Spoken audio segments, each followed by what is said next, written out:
नमस्कार। आज बात करेंगे तथाकथित किसान आंदोलन के बारे में, जिसका एक नया रूप इन दिनों देखने को मिल रहा है। और ये रूप पिछले वाले किसान आंदोलन से कुछ ज्यादा उग्र होता हुआ मुझे नजर आ रहा है। इस मसले पर बात करने के लिए आज अशोक बालियान जी जुड़ रहे हैं हमसे। किसान नेता हैं, जाने माने वेस्ट यूपी के, और पहले भी हमारे चैनल पर आते रहे हैं। अशोक जी, ये बताइए, आजकल ये जो किसान आंदोलन चल रहा है, इसके तमाम तरह के वीडियोस वायरल होने लगे हैं कि साहब मोदी जी को मारने की धमकियां दी जा रही हैं खुलेआम। क्या ये किस तरह का रूप है? ये किसान आंदोलन है या कुछ और है? हर्ष जी, जिस तरह के ये वीडियो आ रहे हैं किसान आंदोलन के इस पार्ट 2 में, ये एक बहुत गंभीर विषय है। और ये देश को देखना पड़ेगा कि जो चरमपंथी हैं, जो अलगाववादी ताकतें हैं, जो देश में भी बैठी हुई हैं, और उनमें से बहुत सारे लोग विदेशों में, कनाडा में, अमेरिका में बैठे हुए हैं, और वो इसमें देश मोदी सरकार को अस्थिर करना चाहते हैं और भारत को भी अस्थिर करना चाहते हैं। हम्म। आप देखोगे हर्ष जी के इस पार्ट 2 के किसान आंदोलन में अभी कुछ वीडियो आई है। सबसे पहले तो जो किसान लीडर है, जो इस आंदोलन का नेतृत्व कर रहे हैं, डल्लेवाल साहब, हम्म। उनकी वीडियो है कि मोदी का ग्राफ ऊंचा हो गया है, हमें इसको डाउन करना है। हम्म। तो ये कितनी गंभीर बात है। हम्म। तो हम्म। ये सारी की सारी जो वीडियो आ रही है, ये देश की खुफिया तंत्र को, देश के गृह मंत्रालय को देखना चाहिए इन चीजों को। ये देश को इस तरह की वीडियो देश को किस दिशा में ले जाएंगे, क्योंकि पंजाब एक 80 के और 90 के दशक में आतंकवाद के दौर से गुजर चुका है हर्ष जी। हम्म। नहीं, बात तो सही है। इसलिए इसलिए ये बहुत एक गंभीर विषय है जिस पर आज आप परिचर्चा कर रहे हैं। मैं आपको धन्यवाद भी दूंगा इस बात के लिए कि कम से कम आपने इस गंभीर विषय पे एक चर्चा शुरू की है, क्योंकि आप देश के एक जागरूक पत्रकार भी हैं। नहीं, मैं इस पे काफी लंबे समय से सोचा। दरअसल मैंने किसान आंदोलन को लेकर बहुत कम वीडियोज इस बार बनाए हैं।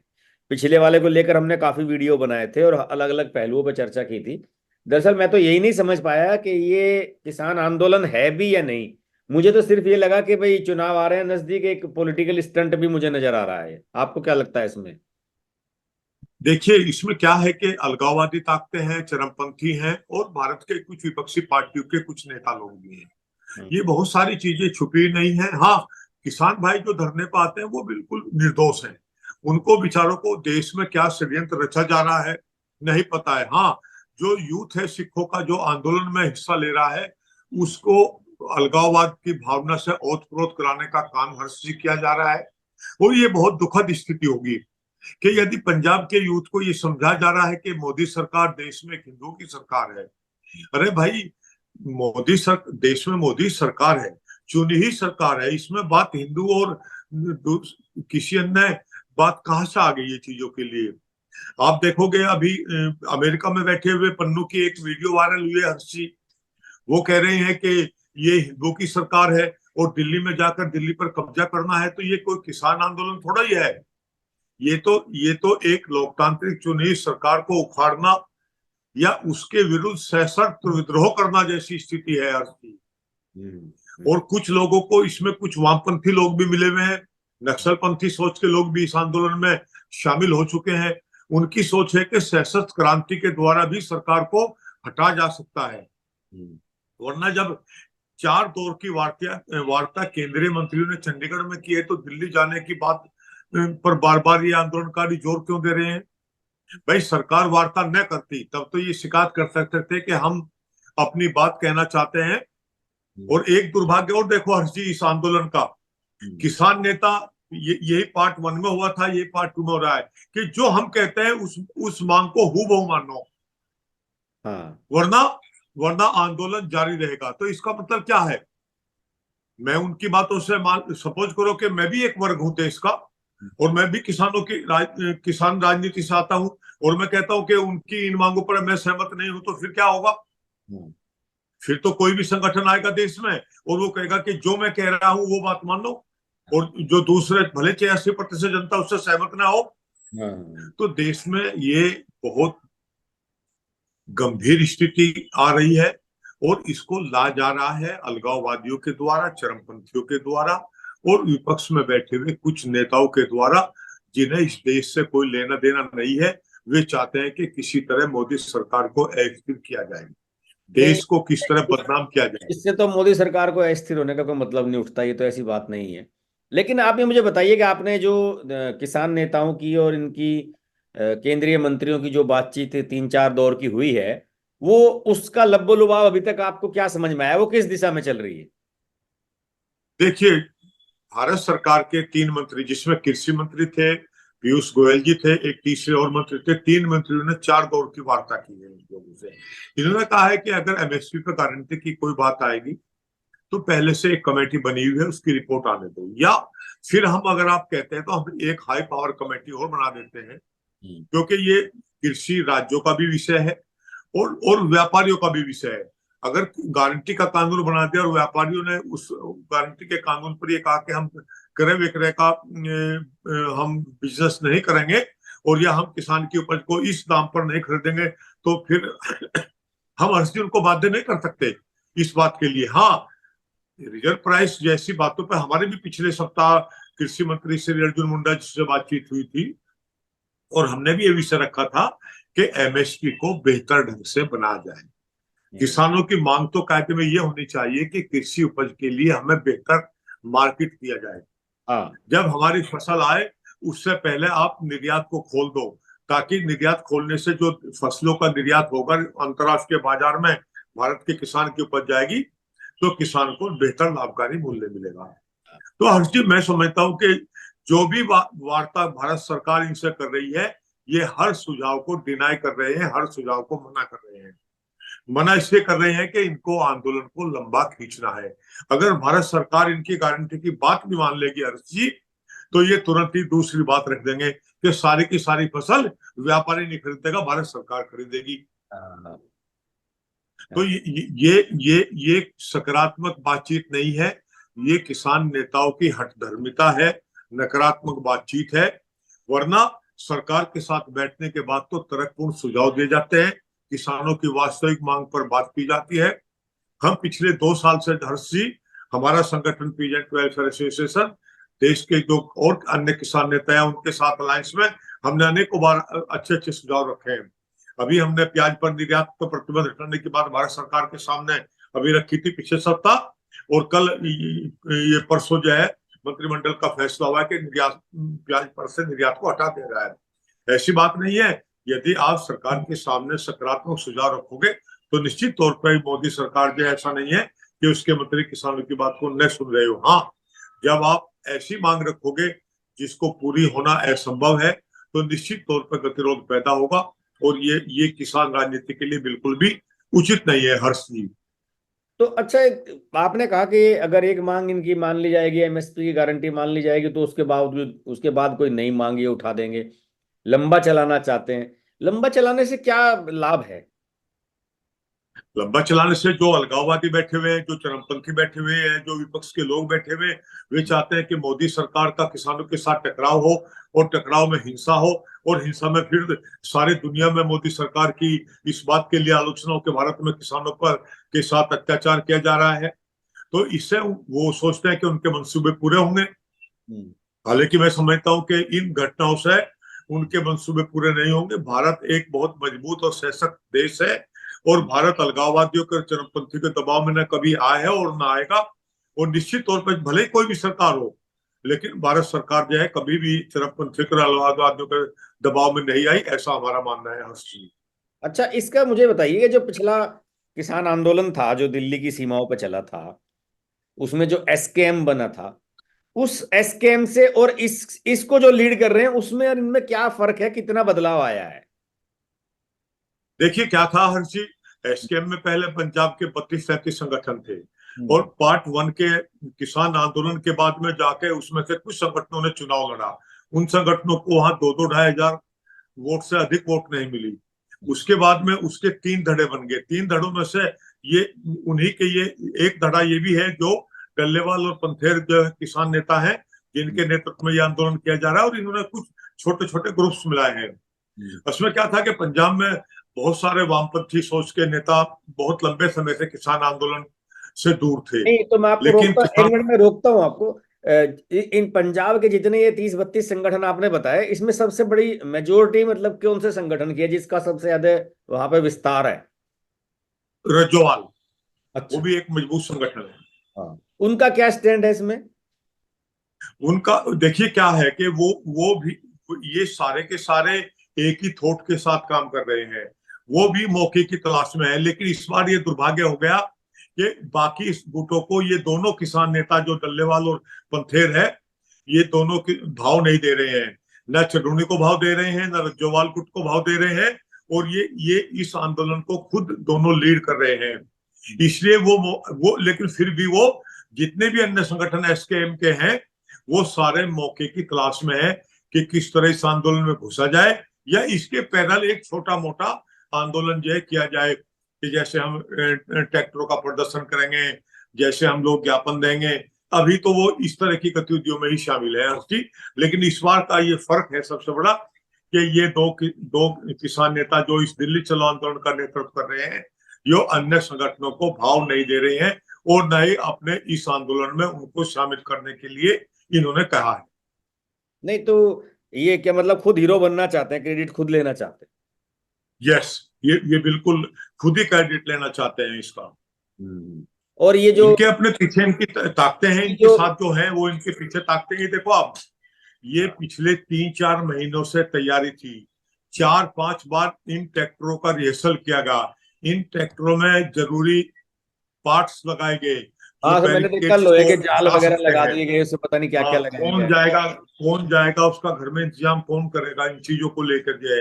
आज वहां जिस तरह कुछ आर्मी के और कुछ पुलिस के वहां मैं वीडियो देख रहा था, लोग भी वहां उसमें आंदोलन में शामिल हैं, और जो उनको तरकीब बता रहे हैं कि आंसू गैस के गोले अगर आएंगे तो उनसे कैसे बचाव करना है, उनके ऊपर पानी डालना है।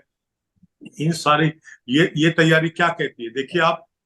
जब भिंडरावाला शुरू में हर्ष जी आतंकवादी गतिविधियों में शामिल हुआ था, तो जनरल सहबेग सिंह नाम के एक एक्स आर्मी के बड़े अफसर जो है, जो जिसने बांग्लादेश वानी में 1971 में कार्य किया था, उसने उनको ट्रेनिंग देनी शुरू की थी। तो हम्म। आज धीरे धीरे पंजाब में कुछ ताकतें ये अलगाववादी और चरमपंथी उसी तरफ ले जाना चाहते हैं। हालांकि पंजाब की जनता ने ये देख चुकी है, और वो खालिस्तान के विरोध में। ऐसा नहीं है कि हर्ष जी सारी वीडियो खालिस्तान को लेके या आ रही है।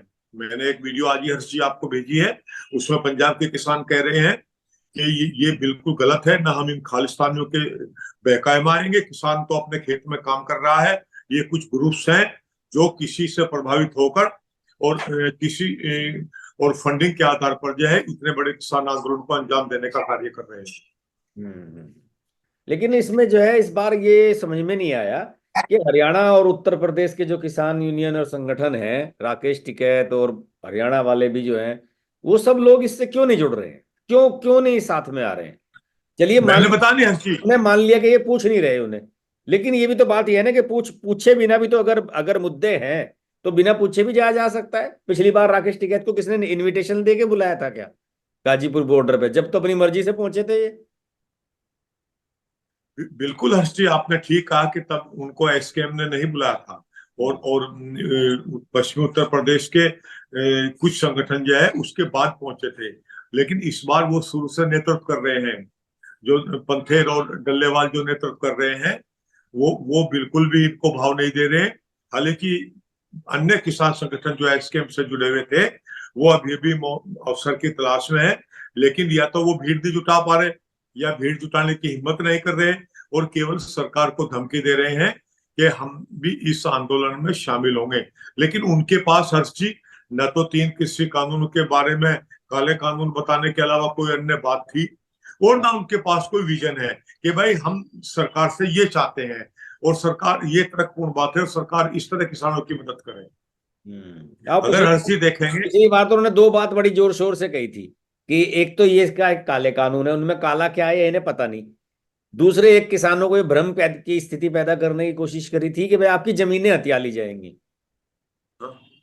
तो हर्ष जी ये दोनों मुद्दे से किसान को भ्रमित करने का कार्य किया। जबकि कृषि कानून तीनों किसानों के हित में थे, वो उनको अंतर्राष्ट्रीय बाजार देंगे।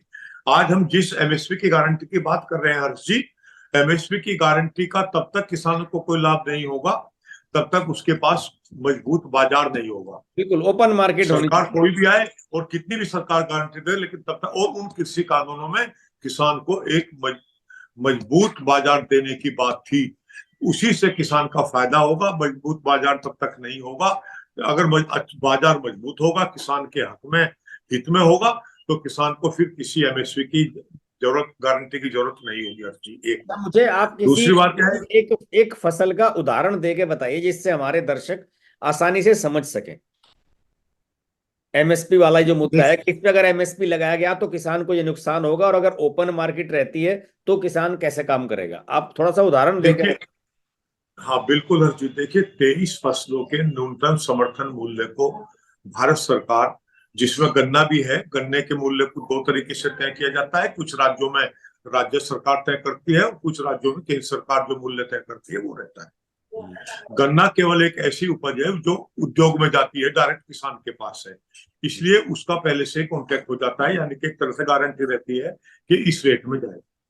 बाकी बच गई 22 फसलें। 22 फसलों में देश में हर साल 10 फसलों के लगभग यह है कि दाम एमएसपी से ऊपर रहते हैं, क्योंकि उनकी देश में कमी रहती है, खासकर दालों के मूल्य।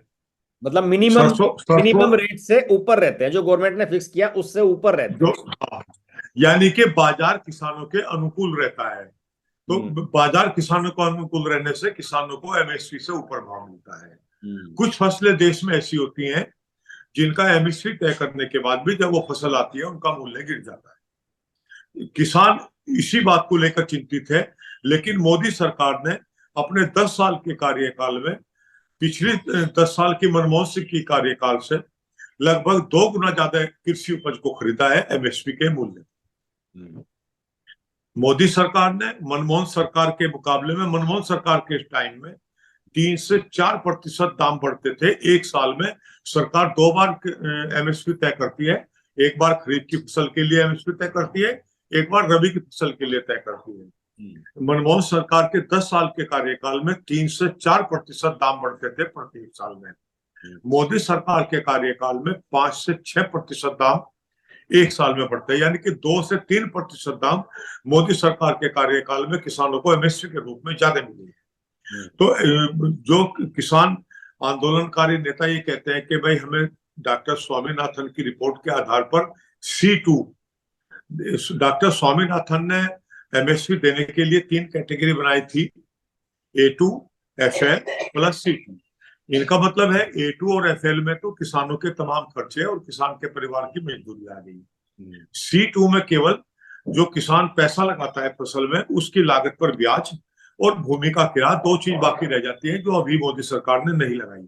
लेकिन हर्षी, अगर हम ये देखें कि मनमोहन सरकार 3 से 4% दाम बढ़ाती थी एक साल में, और मोदी सरकार 5 से 6% एवरेज में दाम बढ़ा रही है, तो यानी कि मोदी सरकार C2 की तरफ ही जा रही है धीरे धीरे। क्योंकि अगर एक साथ हम मैं किसान भाई से भी कहना चाहता हूँ, अगर एक साथ हमारी फसलों के बहुत सारे दाम बढ़ जाएंगे तो मार्केट में तेजी आ जाएगी। मार्केट में तेजी आने के बाद क्या होगा, जो हमारे जरूरत के काम आने वाली चीज है किसान की, वो भी महंगी हो जाएगी, और जनता पर और अधिक टैक्स देना पड़ेगा। जो हाल आज पाकिस्तान के हैं या कुछ कम्युनिस्ट कंट्रियों के हाल हैं, वो हाल भारत के हो सकते हैं। तो इसलिए मैं समझता हूँ कि मोदी सरकार को केवल एक सुनिश्चित ये करना चाहिए कि किसान को उसकी उपज के लिए बेहतर बाजार दें और दुनिया के बाजार को पुनः खोलने के लिए काम करें। इन किसान नेताओं के दबाव आने से जो बाजार खोलने के 3 कृषि कानून थे, उनको धीरे धीरे चरणबद्ध तरीके से उनके प्रावधानों को फिर देश में ला जाए, तभी किसान का भला हो सकता है। यही तभी फिर किसान को एमएसपी की गारंटी जैसी मांग नहीं करनी पड़ेगी। लेकिन हर्ष जी, एक चीज मैं और बताना चाहता हूँ आपको इसी एमएसपी को लेकर, क्योंकि आपने एमएसपी पर सवाल किया था। जिन 23 फसलों की एमएसपी तय होती है, जो उनसे अलग फसलें बच जाती हैं, उनके लिए भारत सरकार की फिर एक योजना रहती है, बाजार हस्तक्षेप योजना। भारत सरकार उसको कब लागू करती है, तब राज्य सरकार भारत सरकार से ये अनुरोध करती है कि हमारे प्रदेश में इस फसल का एमएसपी तय नहीं होता है केंद्र सरकार द्वारा, और इसका मूल्य बाजार काफी गिर गया है। काफी गिरने से जो है केंद्र सरकार उसको उस योजना को स्वीकृति देती है, फिर उत्तर प्रदेश सरकार या जो भी सरकार है उस सरकार को खरीदने का कार्य करती है। तो दो तरीके से किसान को सरकार हेल्प करती है, एक एमएसपी की घोषणा के द्वारा और एक बाजार हस्तक्षेप योजना के द्वारा तय करती है। और योगी सरकार जब से उत्तर प्रदेश में आई तब से कई फसलों पर बाजार हस्तक्षेप योजना को योगी सरकार ने बेहतर ढंग से लागू किया है, ताकि किसान को उसकी उन फसलों का मूल्य भी मिल जाए जिनका एमएसपी के सरकार तय नहीं इसका करती कोई है। उदाहरण ये बताइए, एमएसपी का इसका योगी सरकार का कोई उदाहरण बताइए, किसी फसल का वो बताइए, एग्जाम्पल दीजिए। योगी सरकार ने उत्तर प्रदेश में पहली बार जो है मक्का और आलू, दो चीजों की रिकॉर्ड खरीदारी की थी बाजार तफसील योजना के अंतर्गत, क्योंकि इनके मूल्य को केंद्र सरकार तय नहीं करती है। ये रिकॉर्ड खरीदारी की, और 20 जिलों में मक्का की खरीद तो 20 जिलों में की थी। और ये कमिश्नरों को यह आदेश थे कि जिन जिलों में मक्का पैदा अधिक नहीं होती है, अगर वहां के किसानों ने भी मक्का बोई है और वो अपनी फसल को बाजार हस्तक्षेप योजना के तहत घोषित मूल्य पर बेचना चाहते हैं, तो वहां भी उनके क्रय केंद्र सरकारी लगाए जाएंगे। ये योगी सरकार ने पिछले 4 सालों से 5 सालों से लगातार किया हुआ है। लेकिन ये इस तरह की बातें, जबकि आपसे मैं बात कर रहा हूँ, काफी चीजें स्पष्ट हो जाती हैं, लेकिन किसानों तक ये मैसेज क्यों नहीं जाता, ये सब चीजें क्यों नहीं, कि भाई सरकार आपके हित में क्या कर रही है, वो चीजें किसानों तक क्यों नहीं जाती? ये जो तथाकथित किसान नेता हैं, इनकी बातें जल्दी समझने लगते हैं लोग। ये बात बिल्कुल सही है कि दिक्कत क्या है कि भारतीय राजनीति में जो किसान नेता हैं, उनमें से बहुत सारे किसान नेता कृषि को या कृषि के संबंध में सरकार द्वारा दिए गए निर्णय को पढ़ने का काम नहीं करते, हर्ष जी। और एक बात मैं और बताऊं हर्ष जी आपको, कि हमेशा लोक लुभावने, जो जनता को लुभाने वाले वायदे हैं या जो डिमांड्स हैं, उनको जनता जल्दी करती है। मैं भी आपको एक उदाहरण दूं, अमृतसर जिले में एक किसान नेता ने कॉल दी कि सरकार का कोई भी जो आप पर देय है या जो आपने लोन लिया है उसकी कोई किस्त नहीं देनी, और 3 महीने बाद यह है आपको अमृतसर के डीसी मुख्यालय पर आकर प्रदर्शन करना है। वहां कई हजार किसान पहुंच गए और उन्होंने 3 महीने अपनी कोई किस्त भी नहीं दी, 3 महीने के बाद उनके खाते एनपी हो गए। तो ये विडंबना देखो, जो किसान किस्त दे रहे थे, अपने कार्य कर रहे थे, वो एक ऐसी कॉल पर जो उनको लुभा रही थी, उस उन कॉल पर उनके सारे खाते जो है एनपीए खाते हो गए। तो ये विडंबना ही है। इसे कहते हैं कच्चा लालच। कच्चा कच्चा लालच हर्षी, बिल्कुल ये है, हाँ। यही है। और ये किसान नेता भी जानते हैं कि ऐसी ऐसी बातें रखो जो सरकार पूरी नहीं कर सकती है, लेकिन किसान उनसे प्रभावित होता है, तो किसान सोचता है नहीं ये चीज बिल्कुल ठीक है। उसको न तो मार्केट का पता है कि गारंटी देने के बाद क्या होगा, तब तक मार्केट नहीं होगा, तब तक गारंटी का कोई लाभ नहीं होगा। और जब मार्केट करने की बात आई थी कृषि कानूनों में, तब इन्हीं किसान नेताओं ने 13 महीने आंदोलन करने के बाद में उन जो बाजार को मजबूती प्रदान करते हैं उन कानूनों को वापस कराने का कार्य किया था, हर्ष जी। हाँ, अमृतसर वाला जो उदाहरण आपने दिया, उससे एक बात समझ में आ गई भाई, हमारा वास्तव में जो जेन्युइन किसान है ना, खेती करने वाला, वो बेचारा गरीब है और बड़ा भोला है। उसे ना सरकार की बात समझ में आती और ना किसी और की बात समझ में आती, वो बस कच्चे लालच में फंस जाते हैं। बिजली का बिल माफ करवा देंगे, ये करा देंगे, उसके चक्कर में ये भूल जाते हैं कि जो सरकार बढ़िया काम उनके लिए करने जा रही है, कि उन्हें बिजली का बिल माफ करवाने की कभी जरूरत ही नहीं पड़ेगी। वो सब उन चीजों को भूल जाते हैं, अपने हित की देखो बात हर्ष जी, मैं करते आपको 2 उदाहरण और देना चाहता हूँ। हैं। प्रधानमंत्री किसान सम्मान निधि में 6,000 रुपए प्रत्येक परिवार को मिलते हैं। खुद हर्ष जी, मेरे परिवार में 5 लोगों के नाम जमीन है, हमें 30,000 रुपए एक साल में मिलते हैं। ये गांव में हमारा जो परिवार रहता है उसके लिए एक बहुत बड़ी रकम है। ये किसान नेता क्या कहते हैं कि हमें किसान सम्मान निधि की जरूरत नहीं है। अरे भाई, जिस गरीब परिवार के लिए ये 30,000 रुपए मायने रखते हैं, आप उनको क्यों क्यों डिनाई करते हो? क्या आपने लेने से मना किया है? एक बात। दूसरी बात, या भारत सरकार ने कृषि के बजट को, जो पिछली मनमोहन सरकार के 10 साल के कार्यकाल में 25,000 करोड़ रुपए था, आज 1.25 लाख करोड़ रुपए का कृषि का बजट है। और जो ऋण है उसको 2 लाख करोड़, 20 लाख करोड़ से भी अधिक किया है। और ये क्या कहते हैं कि सरकार हमें ऋण दे रही है। अरे भाई, अगर किसान बैंक से 4% पे ऋण लेकर अपनी खेती की जरूरत को या परिवार की अन्य जरूरतों को पूरा कर रहा है, वरना किसान को तो ऋण फिर भी लेना पड़ेगा। फिर वो किससे लेगा? फिर वो साहूकार से लेगा, जो कितने परसेंट पे होगा? 36% से लेकर, यानी कि 3% पर लेकर, 36% से लेकर 60-70% तक साहूकार के जाल में फंसेगा। और जो फिर कभी नहीं निकल सकता, साहूकार एक दिन उसकी जमीन को अपने को हड़प लेता है। तो ये ऐसी बातें किसान के सामने रखते हैं कि न तो हमें सरकार के 4% वाले सस्ते लोन की जरूरत है, न 6,000 रुपये हमें किसी सम्मान निधि की जरूरत है।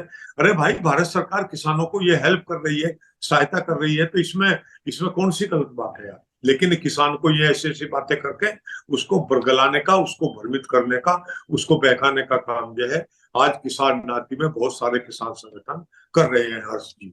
अच्छा, ये जो पार्ट 2 चल रहा है किसान का, किसान आंदोलन वाला, ये इसमें तो मुझे पता लगा कि कुछ लोग तो वास्तव में किसान हैं भी नहीं जो इसमें घुसे हुए हैं, खेती बाड़ी से बिल्कुल, आप मतलब। अगर वहां देखोगे हर्ष जी, हाँ। जो लोग वहां मशीनें लेकर आए हैं, उपकरण लेकर आए हैं, वो खेती से जुड़े हुए लोग नहीं है।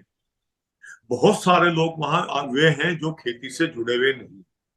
वो सारी की सारी चार, अच्छा, इसमें वहां की पंजाब की आप पार्टी का भी जो जानकारी हमें मिल रही है, इसकी भी जांच होनी चाहिए कि आप पार्टी का भी बहुत बड़ा वहां हाथ रहा है कि इनको तैयारी करवाई है पहले और फिर इनको दिल्ली के लिए भेजने के लिए। अगर कोई भी राज्य सरकार इस तरह का काम करेगी, पहले भी पार्ट 1 में हुआ था ये, तो ये अच्छी बात नहीं। भले ही वहां किसी भी पार्टी की सरकार होती, लेकिन कभी भी सरकारों को ये काम नहीं करना चाहिए कि देश के खिलाफ किसानों को भड़काएं। क्योंकि अगर हमारे सिख भाइयों में अलगाववाद की भावना खासकर युवाओं में पनप गई, तो उसका हमें सबको फिर एक उसके बुरे दौर से गुजरना पड़ता है, जैसा हम पहले गुजर चुके हैं, और जो देश के लिए फिर बुरी बात होगी। और मैं अभी भी भारत सरकार से आपके माध्यम से कहना चाहता हूँ हर्ष जी, कि अलगाववादियों को, चरमपंथियों को और ऐसी ताकतों को जो किसान आंदोलन के नाम पर अलगाववाद, सिख भाइयों में अलगाववाद की भावना को भड़का रहे हैं, सख्ती से कुचलना होगा। इस तरह के संगठनों को प्रतिबंध करना पड़ेगा, वरना ये एक दिन देश बहुत खतरनाक मोड़ पर चले जाएगा। बड़े पैमाने पर ये लोग ताक में बैठे हुए हैं कि किसान के नाम पर हिंसा फैला जाए। लाल किले पर कौन थे? हम्म। और मैं एक बात और इन किसान नेताओं से भी हर्ष जी कहना चाहता हूँ, आप भड़काने के बाद भीड़ इकट्ठा कर सकते हो, लेकिन भीड़ भीड़ को आप वापस ले जाने की हिम्मत नहीं करोगे, ना भीड़ फिर आपके कहने से वापस जाएगी। इसलिए आपको ये शुरू से ही कभी भी इस तरह की बात नहीं करनी चाहिए जो देशद्रोही बात हो। आप पहले पंजाब के किसानों को अंबाला के बॉर्डर पर तो लेकर आ गए हो, लेकिन मैं इन किसान नेताओं से भी कहना चाहता हूं कि अभी भी समय है कि आप भारत सरकार के साथ वार्ता करने के बाद में अपने आंदोलन को समाप्त कर दें, वरना जो भीड़ आप भड़का कर लाए हो, वो बगैर हिंसा के ये आंदोलन समाप्त नहीं होगा, न वो भीड़ आपके कहने से वापस जाएगी। और जिस तरह लाल किले पे हिंसा हुई थी और सारे नेताओं ने पल्ला झाड़ दिया था, इसी तरह इस हिंसा में फिर आप कह दोगे कि भीड़ हम पे कंट्रोल नहीं हुई, या सरकार पर आरोप लगाओगे कि सरकार ने हिंसा की शुरुआत की, लेकिन भुगतनी वो फिर भोले भाले किसान भाइयों को पड़ेगी पंजाब के। अच्छा, मैं आखिरी सवाल आपसे पूछ रहा हूँ। मैंने सारे आंदोलन देखे हैं, खूब कवरेज भी की है। आप तो जानते ही हैं हमारी पत्रकारिता का किस क्षेत्र से हमारा ताल्लुक रहा है, हमने तो खूब देखी है ये सब चीजें। मुझे मुझे एक बहुत बुनियादी फर्क जो मुझे महसूस हुआ है, वो ये हुआ है कि सरकार जो योजनाएं बनाती है ना किसानों के हित में, वो तो बनाती है कि 3 बीघे 4 बीघे वाला छोटा किसान है जो है, उसे भी लाभ मिले बेचारे का, उसका नुकसान ना हो। लेकिन ये जो आंदोलन चलते हैं ना और किसान संगठन है, इनका नेतृत्व उन लोगों के पास है जिनके पास 70-80 बीघे, 100 बीघे, 150 बीघे की जमीनें अभी कायस्थ है, और उनके पास मर्सिडीज गाड़ियां हैं, और शहरों में रहते हैं, गाँव में जाते नहीं है, खेतों में मजदूरी उनके यहाँ दूसरे लोग करते हैं। ऐसे लोगों के हाथों में इनका नेतृत्व रहता है। हाँ बिल्कुल हर्ष जी, देखिए, ये किसान सम्मान निधि किसके लिए है? ये छोटे किसानों के लिए ही तो है। सरकार तो सोचती है कि छोटे जो से छोटे किसान का लाभ कराया जाए। वो किसान आज सम्मान आज निधि भी छोटे से छोटे किसान के लिए ही है कि जिसकी कम जमीन है, जिसकी। बिल्कुल बिल्कुल जो है, आज छोटे छोटे 2-2 लाख रुपए जो 4% रेट ऑफ इंटरेस्ट पर किसान को डेयरी के लिए ऋण दिया जाता है, वो किसके लिए है? वो भी छोटे किसान के लिए ही है।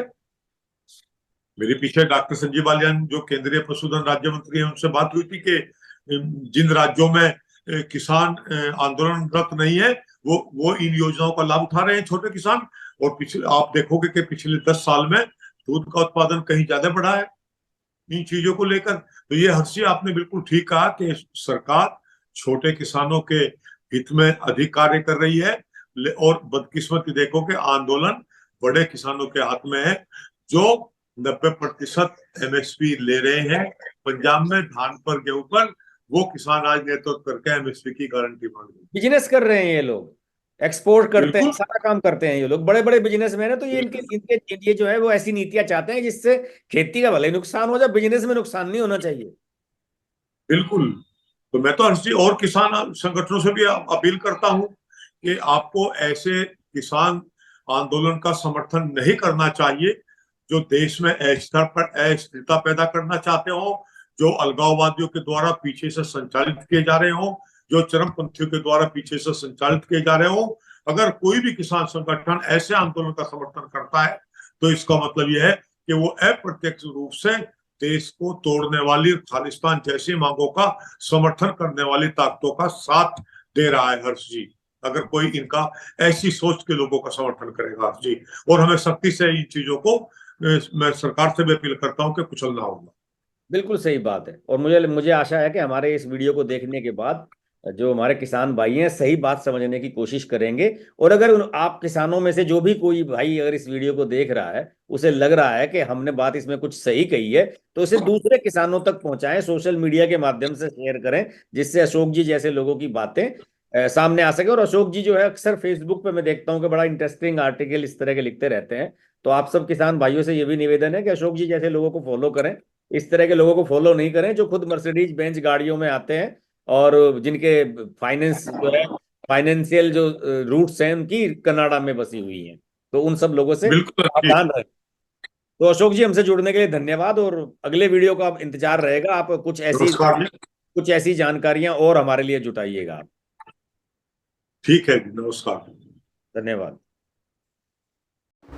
अगर आपको हमारी वीडियो पसंद आई तो वीडियो को लाइक करें, चैनल को सब्सक्राइब करें और नोटिफिकेशंस के लिए बेल आइकन को प्रेस करें।